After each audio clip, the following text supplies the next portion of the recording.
Oi pessoal, tudo bem? Eu sou Amanda Schneider, eu sou especialista de segmento de apneia do sono e hoje eu estou aqui com a doutora Sandra Doria, que é uma médica otorrinolaringologista com especialização em medicina do sono, pós-doutoranda na Unifesp e pesquisadora no Instituto do Sono. Tudo bem, doutora? Ótimo, muito obrigada pelo convite. Eu que agradeço pela senhora ter vindo aqui, é um prazer estar na sua companhia, né? E eu queria começar a nossa entrevista perguntando por que a doutora se tornou médica. Pergunta difícil, hein? Na realidade, foi lá na infância. Eu costumava cuidar dos meus parentes, pai, mãe, de extrema vontade. Eu não tinha medo, não tinha aflição, né? E comecei a pensar, poxa, acho que isso pode ser uma possibilidade. Eu acho que essa vontade de ajudar foi o que eu tentei pensar que podia ter algum caminho. Que caminho poderia ser esse? Enfermagem, medicina e tal. E o caminho que eu acabei escolhendo foi ser médica.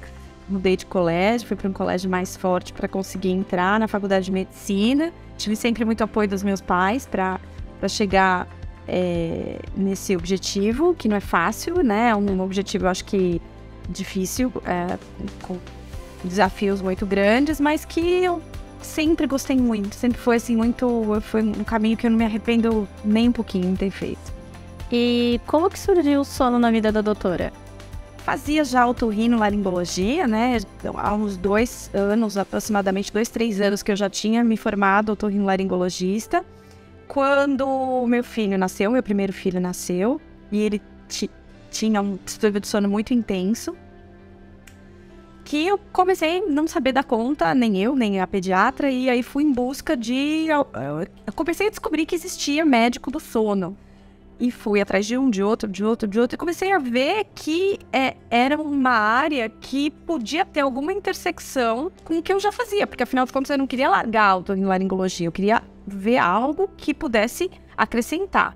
E quando então, ele nasceu em 2005, em 2007, eu entrei para a medicina do sono e realmente assim me abriu um caminho que eu adorei. Foi algo assim que eu faço com muito amor, adoro pesquisar, estudar, atender. Para mim é muito gratificante, talvez pelo fato de eu já ter estado, né, no lugar de paciente, como precisando de ajuda para o sono. Então eu gosto demais do que eu resolvi fazer depois, mas foi meu filho que abriu esse caminho para mim. Incrível. É engraçado como a vida acontece, né? Bem. E qual que é o papel exatamente de um médico do sono? Porque as pessoas, às vezes, não sabem da importância que o sono tem, né? Muitas vezes a gente ouve falar que é melhor se privar de dormir, trabalhar mais, trabalhar enquanto eles dormem. E a gente tem agora uma pessoa, né, um profissional médico focado no sono. Então, é uma parte muito importante. O que o médico do sono ele faz exatamente? Qual que é o papel dele?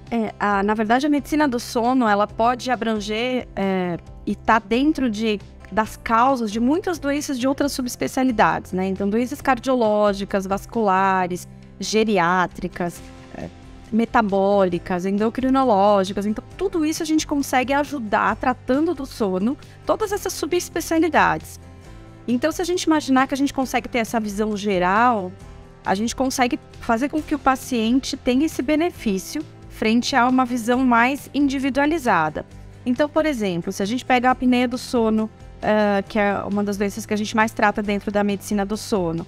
Se você tratar um paciente com apneia do sono, você melhora a qualidade de vida dele, você melhora o estado cardiovascular, o perfil metabólico, o peso, a vivacidade dele durante o dia.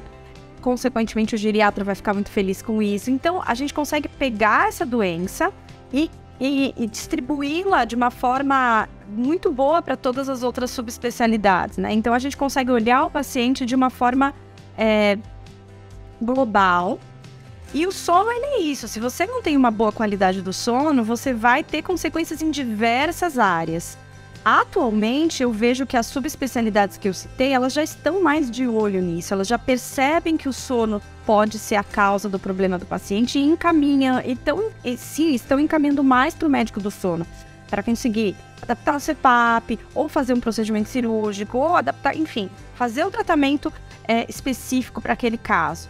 No passado não era assim, a gente tinha muita dificuldade de atuar, porque não se sabia o quanto que o sono era importante na vida das pessoas, o quanto que isso influencia de uma forma positiva e negativa no dia a dia. Se a gente não tem uma noite de sono reparadora, a gente não tem um dia produtivo. E você trocar o sono por atividade física, ou por trabalho, ou por qualquer outra coisa, você está privando o teu organismo de uma boa qualidade de vida. E isso era algo que passava-se batido, não tinha esse valor. Então, realmente, o médico do sono, pensando na apneia do sono, pensando numa insônia, pensando em doenças específicas do sono, como narcolepsia, a gente precisa cuidar disso de uma forma bem importante para que o paciente tenha boa qualidade de vida. Sim, e pegando até um gancho, né, como você falou, o sono ele vai afetar o corpo no geral. E quais são os efeitos de uma noite mal dormida, por exemplo? Uma pessoa que tem apneia do sono, como você falou, ele não tem um sono reparador. Ele para durante a noite de respirar, tem micro despertares, consequentemente ele não tem um sono reparador, ele não dorme bem. Quais são as consequências dessa noite mal dormida? Vamos falar especificamente sobre o da apneia do sono, mas nós sabemos que uma pessoa também, quando ela não dorme bem, por qualquer que seja o motivo, seja por ansiedade ou demais motivos, ela também tem essas consequências. Quais que são? Então vamos pensar assim, que para um sono ser reparador, a gente precisa ter uma quantidade adequada, mas não basta a quantidade, você precisa ter uma qualidade adequada e um ritmo ideal de dormir e acordar aproximadamente no mesmo horário. E hoje a quantidade de horas adequada é de 7 a 9, não é? 7 a 9, pensando num adulto jovem, né? Isso varia a cada faixa etária. Mas de 7 a 9 seria uma quantidade adequada, mas você precisa ter qualidade nessa quantidade. Então, muitas vezes você pega um paciente que dorme uma quantidade adequada e ainda assim acorda cansado. Deve ter algum problema na qualidade do sono dele. Que problema pode ser esse? Uma dificuldade em aprofundar o sono, despertares recorrentes. A gente tem funções específicas do sono profundo, que é o sono chamado N3. A gente tem uma atuação, por exemplo, do sistema imunológico muito maior no sono profundo do que em outro tipo de sono. A gente tem outro exemplo, uma atividade parasimpática, que é quando tudo está mais relaxado, mais tranquilo em relação ao sistema cardiovascular, menor pressão arterial, menor frequência cardíaca necessária durante a noite para você conseguir ter um dia ok com o seu sistema cardiovascular. Então, se você se priva disso cronicamente e você não ter o sono profundo, você pode ter as consequências cardiovasculares, imunológicas. Pensando em criança, é no sono profundo que a gente libera a maior quantidade de GH, que é o hormônio do crescimento. Então, aquilo que a nossa avó falava, dorme para poder crescer, é real. Você vai ter uma privação, um déficit estatural por conta disso. E essa acorda, dorme, essa recorrência de despertares, mesmo que o paciente não perceba isso, que é muito comum em pacientes apneicos, com ronco e com apneia do sono, você vai ter uma consequência de toda hora você está ativando o teu sistema nervoso simpático, que é da aceleração. Isso é ruim, isso é prejudicial. O sono, que é um sono de qualidade, ele precisa ser reparador, com essas características que eu comentei, e emocionalmente a gente também precisa disso. A gente precisa de uma pausa durante o sono para restabelecer funções cognitivas e de emoção mesmo. Então, se você tem uma qualidade de sono ruim, você está mais predisposto a ficar mais irritado, mais agressivo, mais hiperativo, com tendência a depressão, a ansiedade. Então, é um ciclo vicioso. Se você tem mais qualidade de sono ruim, você tem mais tendência a depressão e ansiedade, e vice-versa. O depressivo e o ansioso tem mais tendência a ter distúrbios do sono. Então, o sono, ele deveria, né, no nosso conhecimento atual, ser colocado como, assim, realmente um tripé da qualidade de vida. Assim como a gente precisa ponderar a nossa boa alimentação, exercício, atividade física, a gente precisa ter uma boa noite de sono. Tirar sono para colocar atividade física, porque é o único horário que você acha que você tem, não é legal. Assim como não se alimentar bem. Isso tem que estar muito bem alinhado para que você tenha o que a gente mais almeja, uma boa longevidade com boa qualidade. Não adianta termos uma longevidade com má qualidade de vida. né? É verdade. Aí chega no fim, chega ali mais ou menos com uns 60 anos, parecendo que está com 80. Exatamente. E, doutora, quais são as principais patologias que você tem atendido no seu consultório hoje, né, relacionado ao sono? Apesar de eu ser otorrinolaringologista com especialização em sono, eu atendo muito sono, né? Então é muito mais sono do que otorrino geral. Mas, e dentre essas doenças do sono, o que mais aparece é a apneia do sono, em primeiro lugar, e em segundo lugar, insônia. Então são as duas grandes doenças do sono que eu atendo no consultório. Então são pacientes que se queixam. Os apneicos, pensando primeiramente na apneia do sono, tem 3 grandes características, pacientes com determinadas características. Então tem o primeiro que vem realmente sonolento, cansado, com fadiga, com mau rendimento no trabalho, com falta de memória, com falta de foco, com queixa da esposa de que tá roncando, que tá parando de respirar à noite. Então, muito sintomático, que vem buscando ajuda porque o dia não está sendo produtivo e ele precisa entender o que está acontecendo. Esse é um primeiro padrão de paciente. Tem um segundo padrão de paciente que vem empurrada pelo acompanhante, ele não sente nada, pra ele tá tudo bem. É aquela coisa, tô roncando, tô dormindo bem, Então, estão reclamando, mas eu tenho problema nenhum, pra mim, eu não faria nada, mas estão exigindo que eu venha pra cá. Esse é o mais difícil da gente fazer ou tratar, então tem que dar uma aula do que acontece no organismo quando tudo isso está acontecendo, faz o exame diagnóstico para confirmar a apneia, mas é um outro perfil que acontece. O paciente pode ter apneia do sono e não sentir nada, só ter a queixa do acompanhante. E o terceiro padrão é o padrão de que ronca e ainda tem dificuldade de dormir, então é um padrão insone, né?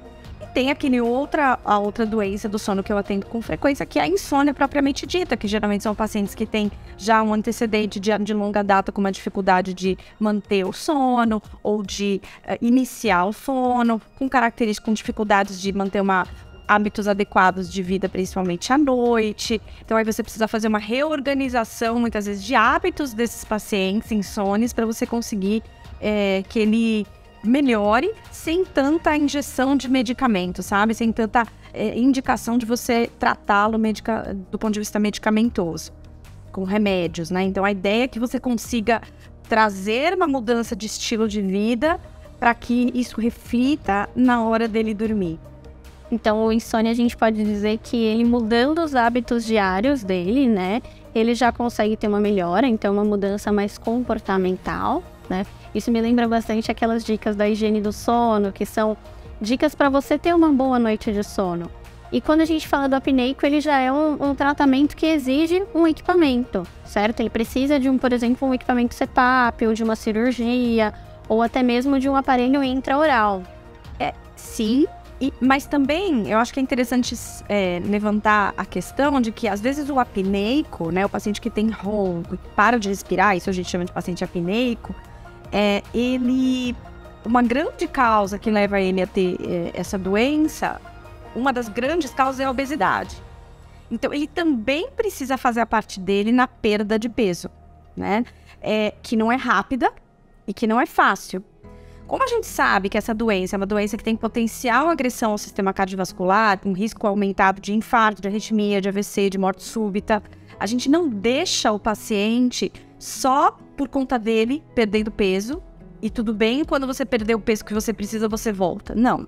A gente vai tratá-lo, seja com cirurgia, seja com aparelho intraoral, seja com aparelho de pressão positiva, que é o padrão ouro de tratamento, seja com qual for a decisão que você vai tomar frente a esse paciente, que vai depender da polissonografia e do exame físico do paciente, a gente vai tratar em paralelo com a perda de peso.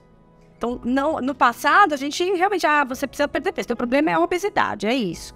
Agora, a gente diz que realmente a obesidade pode ser um grande fator de risco para ele, mas a gente trata, para não correr esse risco de ficar sob risco por um tempo prolongado, porque perder peso não é fácil e não é rápido muitas vezes, né? Então tem que ver se não é pela idade do paciente, que conforme a gente envelhece, a gente aumenta risco. Sexo masculino também tem mais risco do que o sexo feminino e assim por diante. Então, eu acho que é uma doença que você precisa realmente explicar para o paciente tudo que ele pode ter de consequência por não estar tendo uma noite reparadora. Então, aumento de infecções, mau desempenho no trabalho, alteração de humor, né? Alterações cardiovasculares, maiores riscos de doenças comuns, né? De diabetes, aumenta até de peso, porque você dormindo mal, você tem mais tendência a não conseguir perder peso. Eu ia falar isso agora. A gente tem uma relação uma relação muito próxima, né, entre perder peso, entre engordar e o sono. Porque durante o sono nós temos a produção de um hormônio que ele é relacionado com a saciedade. Então aquela pessoa que ela não dorme bem, ela não tem uma produção boa desse hormônio, consequentemente durante o dia ela vai querer comer mais, vai aumentar mais o peso e fica nesse ciclo vicioso. Então a parte de perder peso é essencial em qualquer distúrbio, né? A gente pensa principalmente no apneico, porque como você falou, é um dos fatores, né, para ele desenvolver a apneia, mas acaba sendo importante ele perder o peso antes e durante, né? Mesmo que você saiba que a apneia dele, só ele perdendo peso não vai regredir totalmente, você ainda precisa orientá-lo a ter essa perda de peso. Agora, você imagina como que você vai orientar um paciente para ele perder peso, que para ele perder peso ele precisa fazer atividade física, gastar mais energia e ter uma boa orientação nutricional. Como você vai orientar esse paciente a fazer bastante atividade física se ele acorda morto de cansaço? Porque ele já viveu uma maratona de madrugada, parando e voltando de respirar, parando e voltando, parando e voltando, parando e voltando. Ou seja, ele viveu já um gasto, só que é um gasto energético pro mal. Assim, né? Eu brinco e falo assim, porque... Então o paciente fala, então ótimo, eu tô gastando energia. Mas é um gasto energético pro mal, porque você tá gastando uma energia ali que você vai acordar exausto, que não vai... fazendo com que você não vai conseguir exercer uma atividade física pro bem de dia, porque você já sofreu de madrugada para vencer aquela falta de respiração, aquela falta de oxigenação que não tá chegando onde deve, que são os órgãos-alvo principais, o pulmão, o cérebro, o coração e assim por diante. Então, é super importante você tratar a madrugada para que o teu dia fique melhor e você consiga ser produtivo. E como que uma pessoa ela pode perceber que ela tem algum distúrbio do sono, né? Quais são os sintomas que ele vai perceber, que ele vai sentir para ele procurar um médico do sono? Além de ter um acompanhante relatando que algo está ocorrendo errado, você se mexe demais, você está fazendo barulho, você está indo muitas vezes ao banheiro também, né? Fazendo muito xixi de madrugada, que a gente chama de noctúria, que isso pode ser próstata, mas pode não ser próstata, pode ser apneia do sono. Sim. Então, além da queixa que pode vir de um acompanhante de quarto, o próprio paciente, quando a gente desperta de manhã, para a gente caracterizar que houve um sono reparador, a gente tem que acordar disposto. A gente não pode acordar cansado. A gente tem que acordar disposto e pronto para um dia produtivo. Então, quando há fadiga na hora de acordar, cansaço, sonolência ao longo do dia, dificuldade de se manter atento a uma reunião, a uma aula, com uma sonolência muito intensa, dificuldade de dirigir porque tá vindo um sono. Então, isso precisa despertar. Opa, será? O que tá acontecendo pro meu sono? Não tá sendo reparador. Primeira coisa que você tem que pensar que a quantidade está diminuída. A primeira causa de sonolência excessiva diurna é quantidade diminuída de sono, é a privação de sono. Então, aquele sistema de 24/7, trabalhando 24 horas, 7 dias na semana, isso pode acarretar distúrbio, dificuldade com sonolência excessiva diurna. Mas pode não ser quantidade. Então, se eu realmente estou prestando atenção, eu estou tendo uma quantidade, a princípio adequada de sono, de 7 horas no mínimo, e mesmo assim eu me sinto cansado, com fadiga, com sonolência diurna, com pouca memória, com ou uma irritabilidade, acordo sempre mal-humorado, tem algo ali, precisa ser investigado. Ou a dor de cabeça matutina, acordo todo dia com dor de cabeça, precisa ser investigado por um médico do sono. E quais são as dicas que você dá para o pessoal para eles terem uma boa noite de sono, né? A gente sabe que nós estamos agora na Semana do Sono, né? E o tema desse ano é o sono é essencial. Como a gente falou até agora, o sono é extremamente essencial para a nossa saúde no geral, para o nosso bem-estar, qualidade de vida. E como que você pode orientar as pessoas a terem uma boa noite de sono, pensando que nós estamos conversando com uma pessoa, tanto um apneico, quanto um insone, quanto uma pessoa que não tem distúrbios do sono, mas ela se priva de dormir para trabalhar, para ir para academia. Enfim, quais são as dicas que você dá? Vamos lá. Vamos direto para quem precisa ouvir. Então, primeiro, eu acho que a gente tem que pensar em ter uma quantidade mínima, pensando num adulto jovem de 7 a 9 horas de sono, em quantidade, né? Acho que é muito importante a gente pensar na higiene do sono, que é muito falada, né? Então, evitar os eletrônicos antes da hora de dormir, porque os eletrônicos, eles emitem feixe de luz azul. Não se vê esse azul, mas o componente que vem das telas, da televisão, do tablet, do celular, ele é rico em feixe de luz azul, que é o principal tipo de onda que inibe a produção da melatonina, que é o hormônio da escuridão, que é o que informa o meio interno do nosso corpo de que é noite, de que a gente precisa desacelerar. O dormir é um processo, então a gente precisa ir desacelerando 1 hora antes da hora que você tem o objetivo de pegar no sono. Então não adianta a gente fechar a tela do computador e deitar. O cérebro não tem uma tecla de liga e desliga, a gente precisa ir devagarinho, diminuindo o ritmo. Então, aconselho, ler um livro, ter uma conversa, que não pode ser uma DR, né? Não pode ser uma discussão, tem que ser algo mais calmo. Nem troca de mensagens pelo WhatsApp, você está usando eletrônico. O uso de eletrônico, inclusive, acelera o nosso cérebro, porque você quer ver o próximo, você quer ver a próxima. E tem até um hormônio de felicidade sendo liberado, né? Já tem vários estudos em relação a essa dopamina. Então, você vai querer, você tem o hábito de ficar ali tentando ver. Então, é importante você ter esse cuidado. Então, de coisas mais calmas, uma leitura, uma conversa, um banho, relaxador. Meditação também é interessante. Isso aí vale para cada indivíduo. Então, tem quem gosta de meditar, tem os religiosos que gostam de rezar. E cada um vai encontrar o seu caminho. Uma música, ouvir uma música. Então, ao invés de ver uma música, vamos ouvir uma música para não ter a tela chegando, né? Vamos evitar os alimentos que estimulam a vigília, né? Então, café, chocolate, chá preto, chá mate, que tem cafeína, Coca-Cola. Isso vai ser contra o acúmulo de uma substância que é super importante para você dormir, que é a adenosina. Conforme a gente vai gastando energia ao longo do dia, a gente vai acumulando uma substância que se chama adenosina. Ela é fundamental para a gente ter aquela sensação de, nossa, preciso dormir, tô com sono.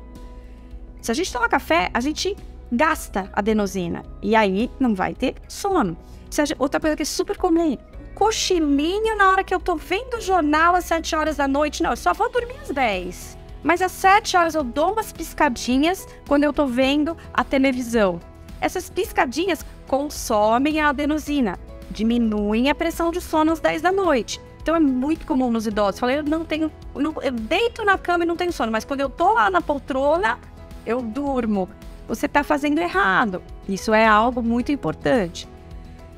Atividade física. Faça atividade física. No período da manhã ou da tarde, início de tarde, você vai conseguir acumular mais adenosina, consequentemente acumulando mais pressão de sono. Evitar refeições copiosas próximo da hora de dormir, né? Nessa hora, você não está com o teu reloginho interno programado para digerir uma feijoada. A feijoada é para a hora do almoço. Então, na hora de dormir, procure se alimentar com alimentos mais leves, não muito próximo da hora de dormir, pelo menos 1 hora, 2 horas antes, tá certo? E, mais do que tudo, acho que a gente precisa colocar o sono como uma das suas prioridades. A gente nunca vai cuidar direito do sono se o sono não for colocado como prioridade na sua vida. E a história de falar não tenho tempo é porque, na verdade, você não colocou aquilo como prioridade. Porque eu vou dar um exemplo, quando alguém adoece na sua família e você precisa ir assisti-lo no hospital. Você vai arranjar um tempo para fazer isso. Você vai tirar de algum lugar para colocar aquilo, porque aquilo virou a prioridade para você naquele momento. Então, o sono ele precisa ser uma prioridade, assim como a atividade física e assim como comer de uma forma adequada. Então, eu acho que é uma mudança de comportamento que a gente precisa colocar devagarzinho, isso para todos entenderem o quão é importante. E eu acho até legal a doutora ter colocado a parte de que o sono, ele precisa ser uma prioridade, porque a gente ouve muitas pessoas falando assim, quando eu morrer eu durmo, quando eu morrer eu recupero, e não funciona assim. Nós precisamos dormir bem agora, enquanto nós estamos aqui. E tem só mais um dado que eu acho que é muito importante, puxando sardinha para mim que sou otorrino, é dizer que o nariz tem que funcionar bem. Não tem como a gente ter uma noite de sono boa se o teu nariz não funciona bem. Vou dar um exemplo, por exemplo, quando a gente está gripado. Está gripado, é uma noite de sono ruim. Fato. Você ronca, você tá com o nariz entupido, você respira pela boca, isso te incomoda. Imagina isso acontecendo ao longo da tua vida, né? Então, respirar bem é saúde, você é mais produtivo, você tem uma qualidade de sono melhor, então precisa se buscar uma boa respiração nasal, seja adulto ou seja criança. Criança respirando pela boca é o adulto com problema que vai ser um futuro usuário de aparelho de pressão positivo. Então, respiração nasal, ela precisa ser buscada desde a infância. Isso é fundamental. Eu lembro até, você falando agora, eu lembrei até de um caso de um sobrinho primo meu, que ele tinha aquela carne esponjosa, e ele começou a ter apneia durante a noite. Ele tinha, acho que uns 3 anos de idade, começou a ter apneia durante a noite, consequentemente ele ficava apático, só queria deitar, não queria brincar, e ele é super energético. Depois que ele operou e retirou, né, a carne esponjosa, ele virou outra criança, voltou a criança de sempre. E isso é importante, é o que você falou. Se não trata quando aparece ali na infância, né, quando ele vira adulto, isso pode piorar. E eu acho que isso vale até a pena quando a gente fala para as pessoas. Se você percebe que o seu sono não está sendo de qualidade, não espere passar meses, anos. Procure um médico do sono, um profissional que possa te auxiliar nesse momento agora, tá? Às vezes você não sabe, mas o seu cardiologista, o seu endócrino, o seu geriatra, o seu neuro, ele também tem o conhecimento sobre o sono. Então comente com esse médico que te acompanha, tá? Que o seu sono não está sendo de qualidade. Pode ser que ele mesmo já consiga te indicar um caminho, mas se ele não conseguir, eu tenho certeza que ele vai conseguir te indicar para um médico do sono especialista que vai conseguir te auxiliar, tá? Doutora Sandra, muito obrigada, viu? Não tem como agradecer por você estar aqui hoje. E é um prazer estar sempre na sua companhia. Muito obrigada por compartilhar seu conhecimento conosco. Sim, tá? Prazer. Espero que eu consiga ter convencido um pouco sobre a importância do sono aqui nesse momento. Com certeza, pelo menos eu já sabia, mas agora eu vou dormir. Eu tava até pensando, eu falei, eu vou dormir muito melhor agora, porque eu tenho que focar nisso, minha prioridade. E essa foi a nossa entrevista com a doutora Sandra Doria. E não esqueçam de continuar assistindo os nossos próximos vídeos para vocês acompanharem agora o Dr. Alexandre, que é um dentista do sono e que vai falar um pouco de como essa profissão pode atuar na qualidade do sono. E não esqueçam de seguir as nossas redes sociais. Muito obrigada e até a próxima!